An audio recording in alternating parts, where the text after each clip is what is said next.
اللہ تعالیٰ نے انسانوں کی ضرورتوں کو ایک دوسرے سے جوڑ رکھا ہے۔ قرض بھی انسانی ضروریات میں سے ایک ہے۔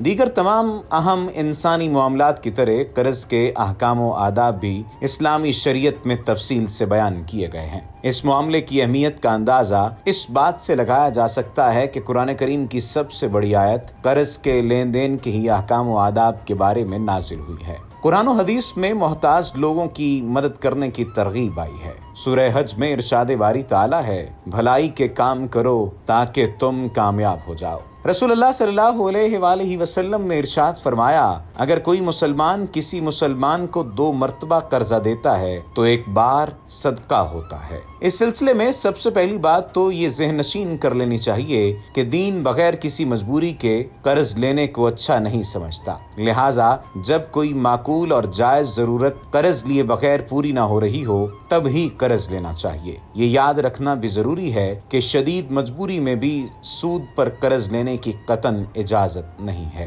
تاہم دوسری طرف ضرورت مندوں کو بلا سود قرض حسنہ دینے کی ترغیب دی گئی ہے۔ تنگ دست مقروض کو مہلت دینا بھی اجر و ثواب کا باعث ہے، جبکہ سود خوری کو اللہ کے ساتھ جنگ قرار دیا گیا ہے۔ اگر قرض لینا ہی پڑے تو 2 گواہوں کی موجودگی میں قرض کا معاہدہ لکھا جانا چاہیے۔ شریعت نے ایسے معاملات میں پڑھت لکھت کی خاص طور پر تاکید کی ہے۔ تحریری معاہدے میں قرض خواہ اور قرض دہندہ کا مکمل تعارف اور قرض کی رقم کے ساتھ یہ بھی لکھا ہونا چاہیے کہ کتنی مدت کے لیے قرض دیا جا رہا ہے۔ یوں جھگڑا پیدا نہیں ہوگا اور کسی کے ساتھ ناانصافی بھی نہیں ہوگی۔ قرض لے کر اسے جلد از جلد واپس ادا کرنے کی ہر ممکن کوشش کرنی چاہیے۔ مومن وہی ہے جو اس سلسلے میں مکمل ذمہ داری کا مظاہرہ کرے۔ قرض دینے یا لینے سے پہلے واپسی کے امکانات کا جائزہ لینا بھی ضروری ہے۔ صرف دوسرے کو جھوٹا آسرا دینا اور وعدے پر وعدہ کیے جانا آپس میں نفرت کو جنم دیتا ہے۔